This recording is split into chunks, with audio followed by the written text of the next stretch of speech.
로비, 밥 사주고 골프 치고 용돈 주고 상품권 주고 설날 선물 주고, 이거 신고 안 하면 이것도 처리 사무의 결과와 관계없이 엄중하게 결정했습니다. 일선 부서에 또는 어떤 형태든 접촉해가지고 시장 측근인데 시장 동문인데 이러고 나타나는 사람들 신고하라고 했습니다. 분명히. 그 용돈 몇 푼 안 받아도 살아요. 로비를 해서 공무원들한테 부당한 영향을 미치려고 시도하면 결과와 관계없이 그 관련 업체들은 성남시에서 사업을 못하게 합니다. 아예 성남에서 일을 못하게 합니다.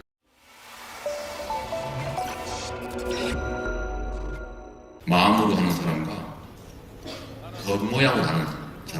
여러분도 알잖아요. 여러분도 친구 보면 알잖아요. 아, 저 친구가 나한테 이렇게 하는데 저 마음이 어떤지 다 일으켜요. 나는 읽을 수 있는데 세상 사람들은 내 마음을 못 읽을 것 같습니까? 다 알아요. 하다못해 저 앞에 전문 옆에 있는 행복이도 지나가는 사람이 자기 좋아하는지 싫어하는지 압니다. 마음을 안다. 자기는 적대감을 가지고 있는 사람을 보면 짖어요. 무르릉. 정말로 애정 갖고 있는 사람 다 알아갑니다. 마음을 느낍니다. 사람이 모를 것 같습니다. 그리고 제가 이 자리에서 한 번 더 부탁드리도록 하겠습니다. 제가 전에 의견수렴단에서 썼던 일인데, 내 측근이니 내 친척이니 하고 나타나는 사람 내 신고하라고 했거든요. 일선 부서에 또는 어떤 형태든 접촉해가지고 시장 측근인데 시장 동문인데 이러고 나타나는 사람들 신고하라고 했습니다. 분명히.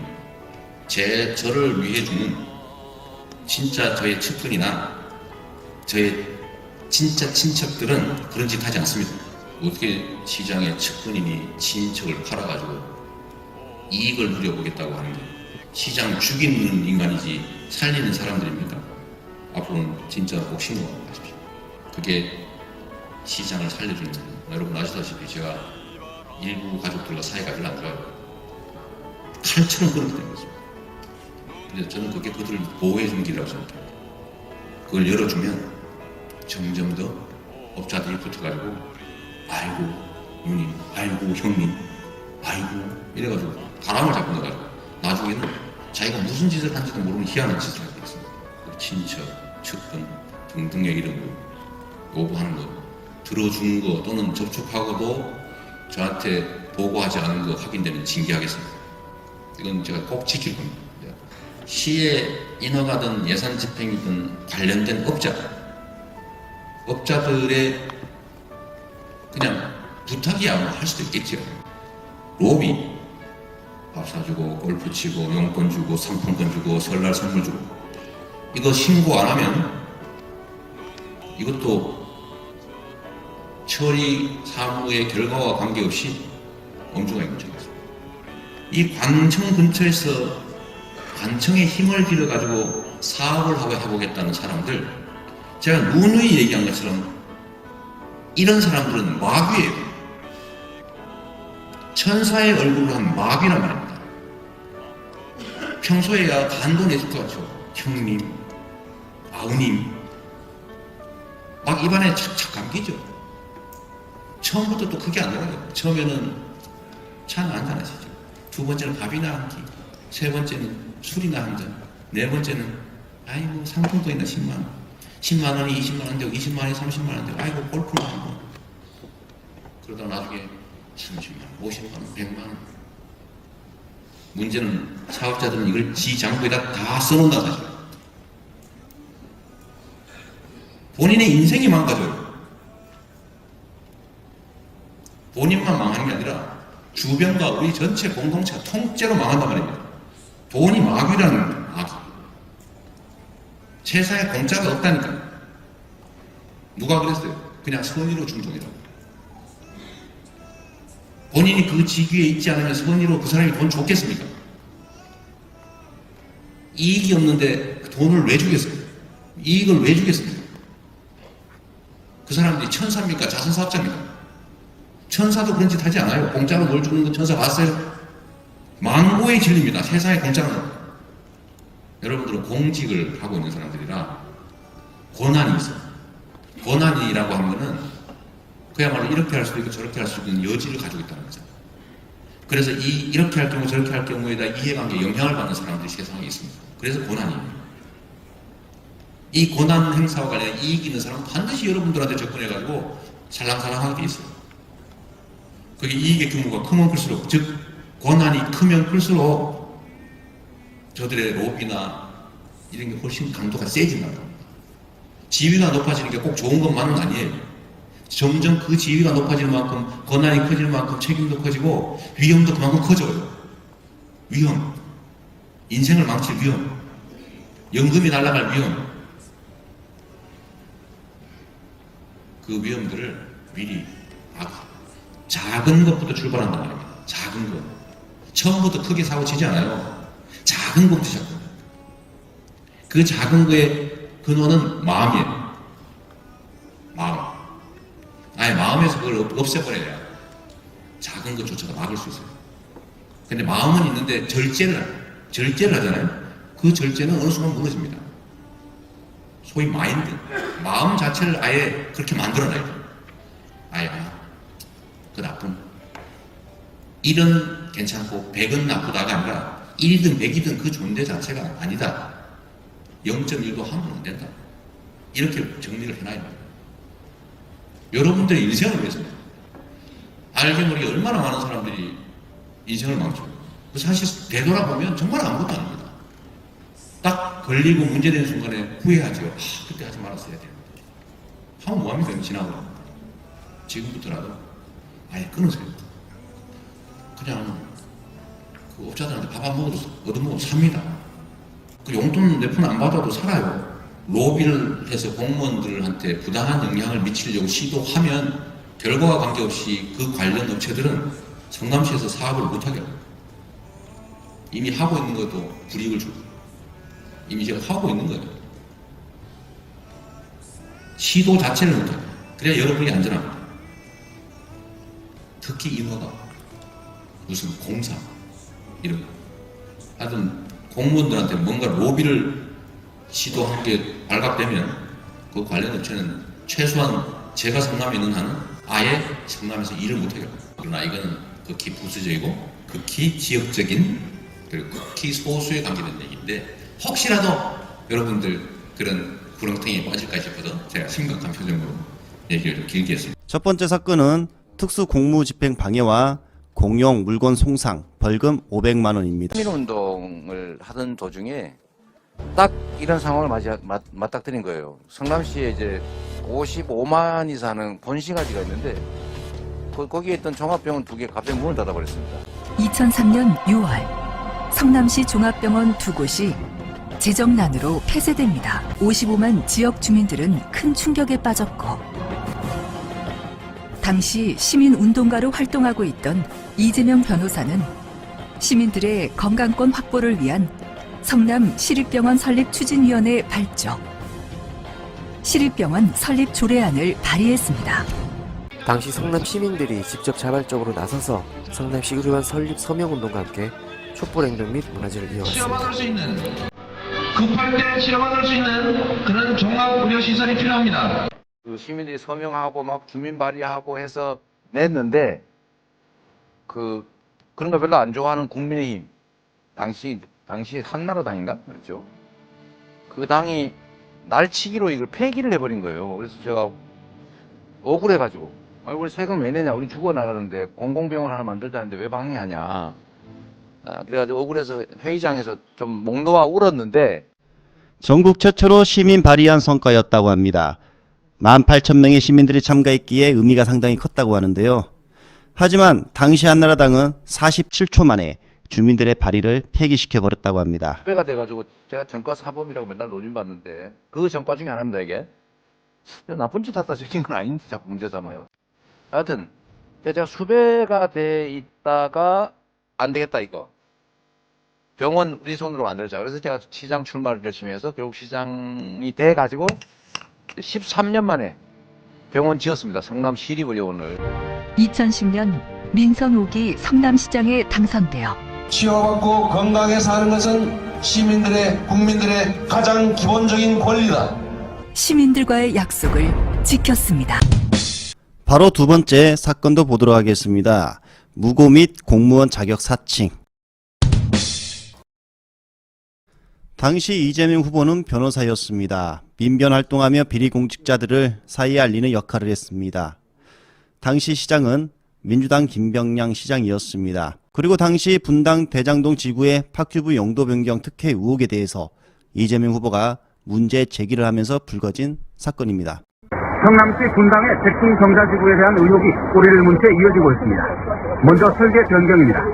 성남시가 지상 복합 건물을 사실상 아파트와 상가 건물을 따로 지을 수 있게 건축 설계 변경 허가를 내준 것입니다. 성남시가 용도 변경을 할 때 특정 부지는 학교 용지, 특정 부지는 주거 복합 이런 형태로 결정을 하면 되는 것인지 땅 소유자가 미리 특정인에게 토지를 팔면서 이건 학교 부지로 쓰자라고 계약을 할 필요까지는 없었다는 거죠.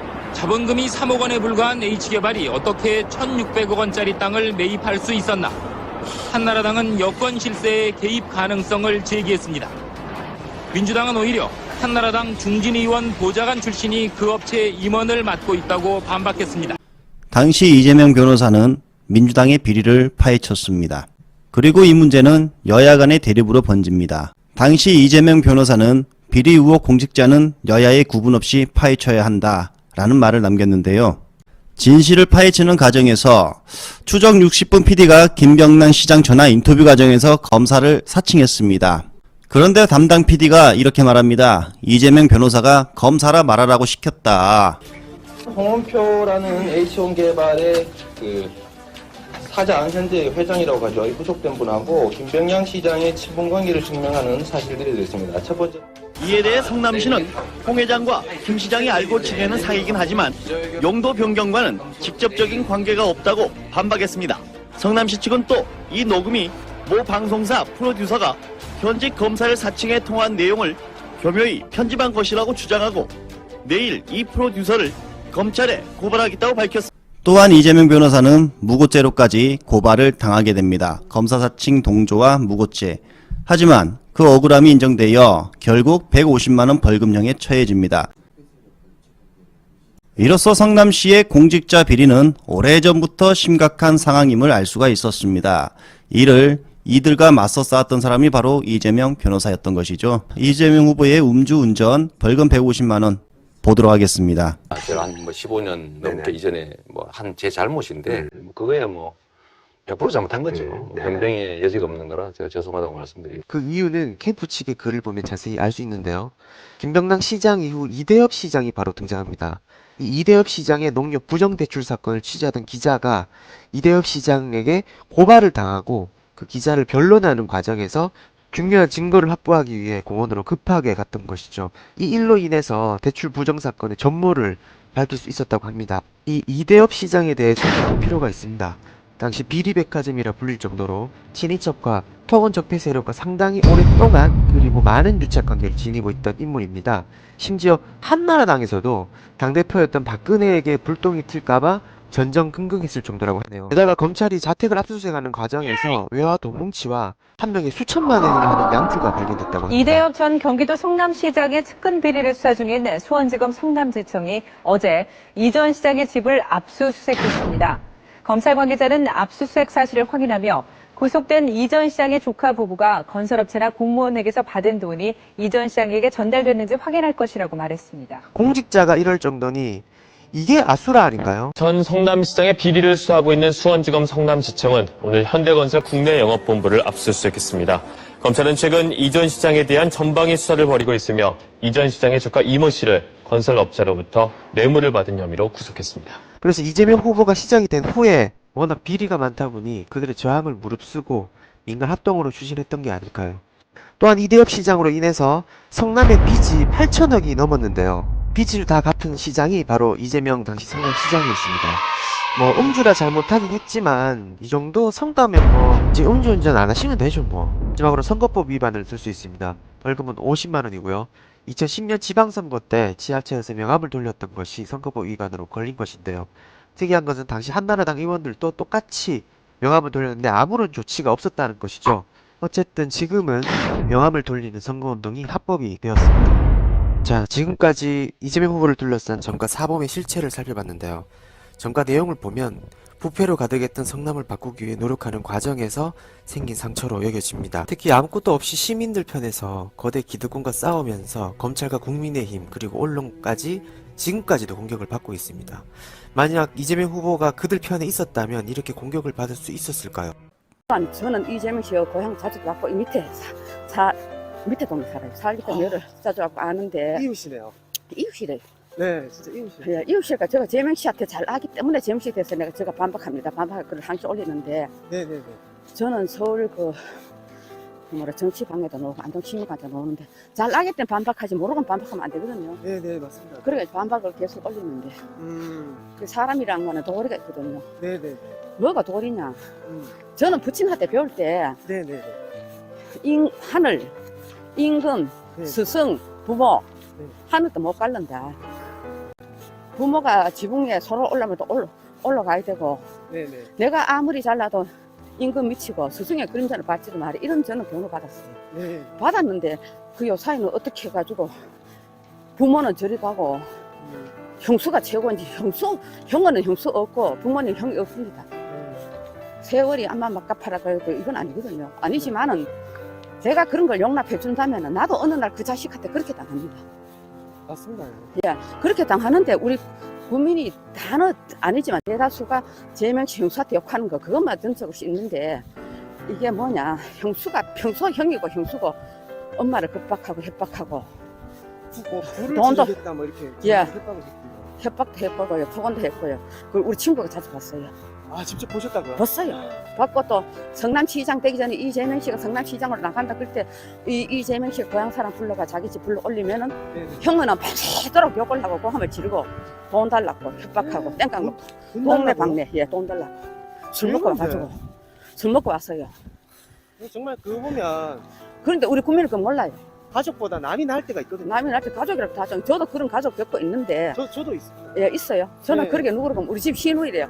신우인데 잃다 보니 그 재명 씨 형하고 똑같은 그런 습성이 있다 보니 네, 경찰들이 와가 입회해서 경찰들이 나를 보고 피해가라. 당신이 신상의 위험이 있다. 이래가 저는 집을 살 날 비우고 우리 딸네 집 가서 자고 이웃집 잤어요.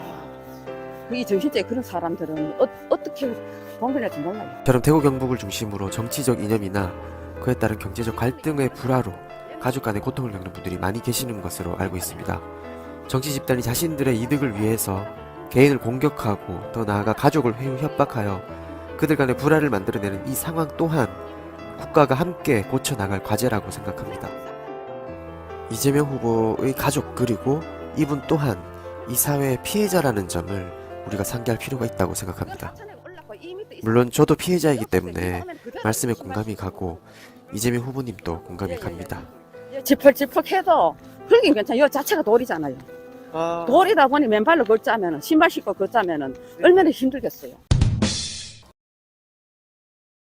돌다리로 겨울이고 겨울에 또 맨발로 예, 맨발로 걷어야 되죠. 걷고 젖으니까 예, 젖으니까 젖어가 우리는 클 때 그래 했어요. 젖으니까 양말이 아까워서 맨발로 이거 걸리고 난 뒤에 다시 또 양말 신었는데 그 시절은 고무신도 없는 사람 없었어요. 예, 이 동네 이쪽 동네 재명 씨보다 2년 선배는 중학교 딸 때 신발이 운동화가 아까워서 20리를요 맨발로 걸어가 운동화를 주머니 여고 다시 신고 했어요. 학교 가서. 그럼 중학교까지 가면 얼마큼 걸리나? 새벽 4시 때 출발해 학교까지 4시간 걸어가요. 와, 4시간이요? 예. 지금 이거는 36도선은 이게 전쟁 시 우리 필요한 국도선입니다. 국도선인데 그 시절은 국도선인데 불구하고 또 그 가난과 모든 게 힘들어가지고 그렇게 보냈어요. 보냈고 또 이재명 씨 같은 경우는 이 땅이 척박합니다. 척박하니까 여기는 우리가 나하는 벼농사를 못 쪄요. 예, 벼농사를 못 짓고 여기는 수수, 조, 콩, 구황작물을 하는데 구황작물로 이제 끼니를 때우는데 그래도 구황작물 때면서 이 보리쌀을 덜 해요. 왜? 그럼 보리는 실기가 없다. 실기가 없으니까 조를 합니다. 조를 하면은 조가 실기가 나게 나갑니다. 이 실기가 배고픔을 2시간 연장, 3시간 연장합니다. 그렇게 시절 보낸 시절이 이렇게 가요. 여기 보냈고 그다음에 뭐냐 하면은 여기 사람마다 뭐 가난하고 부자가 아니라 거의 다 이 산 자체가 악산이죠, 악산. 악산이다 보니 이 밭이요 척박하기도 하지만은 돌이 말 척박만한데도 흙도 없고 돌도 없고 요런 세 가지 갖고 있어요 여기가. 예, 그렇기 때문에 여기 농사 짓는 사람들은 딴 사람들보다 3배, 4배 노력을 해야 돼요.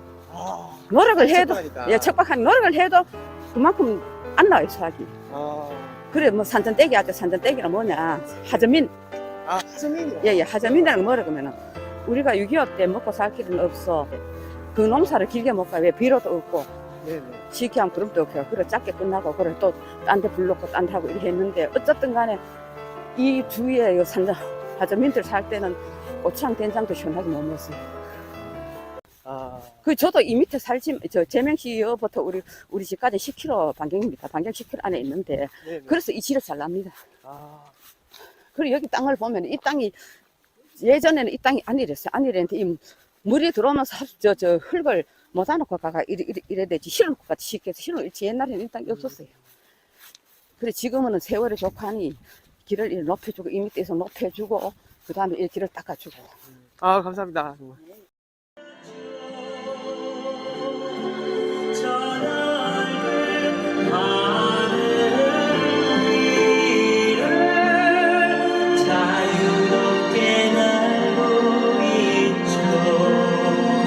제가 형수한테 포건한 거 사실입니다. 얘기는 그런 거죠. 우리 셋째 형님 부부가 좀 욕심이 많으세요. 욕심이 많으셔서 시장의 지기를 위한 이권, 인사청탁 뭐 이런 걸 좀 많이 했습니다. 심지어 공무원들한테 직접 지시도 하셔요. 내가 시장 친형인데 이렇게 해라 저렇게 해라 뭐 단속해라 뭐 해라 이런 거 지시도 하시죠. 지시에 불응하면 협박하고 욕설하고 폭언하고 그래서 성남시 공무원들이 도저히 살 수가 없는 상태가 계속돼서 제가 모든 공무원들에게 팀장급 이상은 전화를 받는 걸 금지시켰습니다. 공식 지시로. 왜냐하면 직원들이 안 받으면 또 안 되니까 또 견딜 수가 없는 거예요. 그래서 그걸 금지시켰고 우리 셋째 형님 부부는 우리 어머님과 인연을 끊은 게 7년이 넘은 상태였죠. 왜냐하면 어머님의 노후 자금을 요구하다가 어머니가 그걸 안 주는 것 때문에 그야말로 말할 수 없는 폭언을 하고 인연을 끊었습니다. 우리 고향분들 다 알고 있는 얘기거든요. 근데 7년 만에 찾아가서 이재명 시장한테 전화 연결을 해달라고 부탁을 했어요. 근데 어머니가 당연히 안 해주죠. 다 아니까. 근데 어머니를 협박했어요. 집에 불지를. 그래서 어머니가 무서워서 저한테 전화 연결을 했습니다. 통화를 했죠. 그래서 싸웠어요. 마지막에는 어머니를 두들겨 팼어요. 두들겨 패서 입원을 시켰습니다. 그리고 그 전에는 내가 하겠다는 욕으로 알려진 욕이 있습니다. 어디를 어떻게 확 찢어버린 뭐 이거. 이거 제가 한 게 아니고 우리 형님이 어머니한테 한 얘기예요. 우리 형님이 내가 나온 무슨 뭐 쑤셔서 어쩌고 이런 얘기들을 했죠. 우리 형수는 뭐 그런 우아한 철학적 표현들을 시집 식구가 이해 못한다고 약을 냈죠. 근데 그러고 난 다음에 결국은 어머니를 집을 찾아가서 부부가 어머니를 두들겨 팼죠. 그리고 어머니는 맞아서 입원했고 그걸 말리던 우리 여동생 아까 죽었다는 청소 환경미화한 여동생을 두들겨 패가지고 집안 살림은 다 부셔졌고 그거를 저희가 연락을 받고 형제들이 다 모였습니다. 당연히 화가 머리끝까지 치밀었죠. 그래서 형제들 간에 전화를 하면서 싸웠어요. 어떻게 부모를 때릴 수 있냐. 어떻게 동생들 그렇게 패가지고 우리를 만들 수가 있냐. 그런데 그런 걸 하다가 전화를 바꿔주니만이 뭐 어머니를 뭐 무고죄로 뭐 어떻게 하느니 막 이러니까 또 화가 나지 않겠어요? 지금도 그렇게 주장해요. 어머니가 자기를 무고했다고 주장하고 어머니를 고소한다고 계속 그러고 있습니다. 그래서 그날 밤에 싸운 얘기들 중에 일부가 다 녹음을 했는데 그 중에 일부죠. 그 중에 일부를 인터넷에다 공개를 한 거예요. 이재명이 형님한테 욕을 하는 나쁜 사람이다. 지금은 박사모 성남 지부장을 하십니다. 그리고 목표는 이재명을 상대하기 위해서 형수가 대선에 출마를 하겠다고 하고 박사모 활동 열심히 하세요. 지금 그 가면 그 박사모들 왜 탄핵 반대 운동하면 거기서 꼭 연설하십니다. 그 연설 영상도 있어요. 한번 보세요.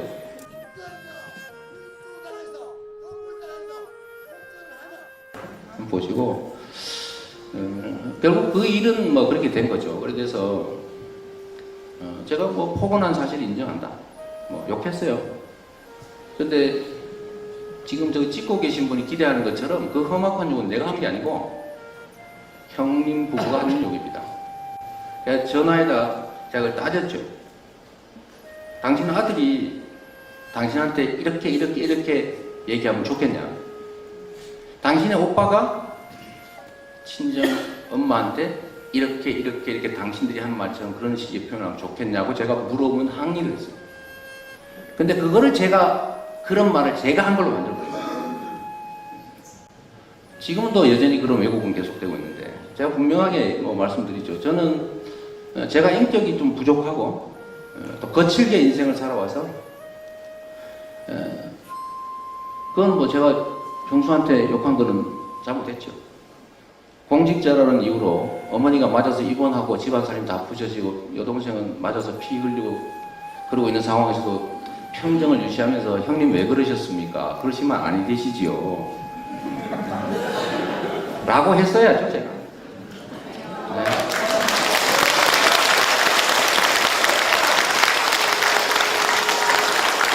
그런데 제가 그렇게 못했죠. 인격이 부족하니까. 제가 수양이 많이 부족하죠.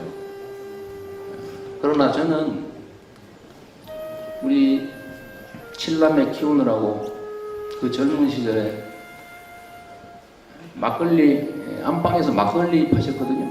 밀주지 만들어서. 희롱당하시면서. 제가 그 장면을 보고 자랐죠. 약장사 하셨고.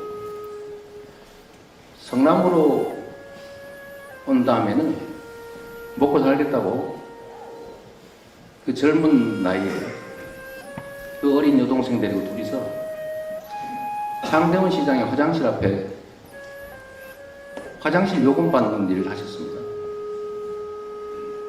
여러분 하실 수 있겠어요? 우리 여기 계신 여성분들?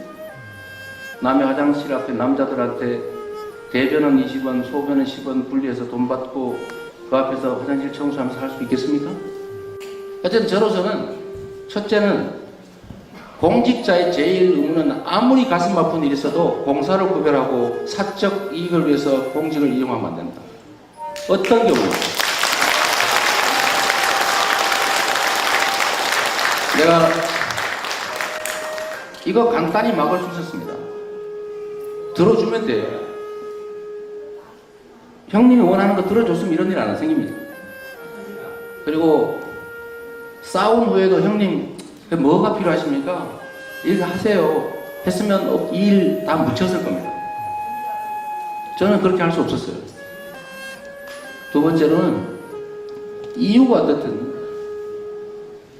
날 낳아주고 평생 고생하면서 여성으로서 견딜 수 없는 모욕까지 견뎌가면서 키워준 어머니를 패는 그자를 용서할 수 없었어요.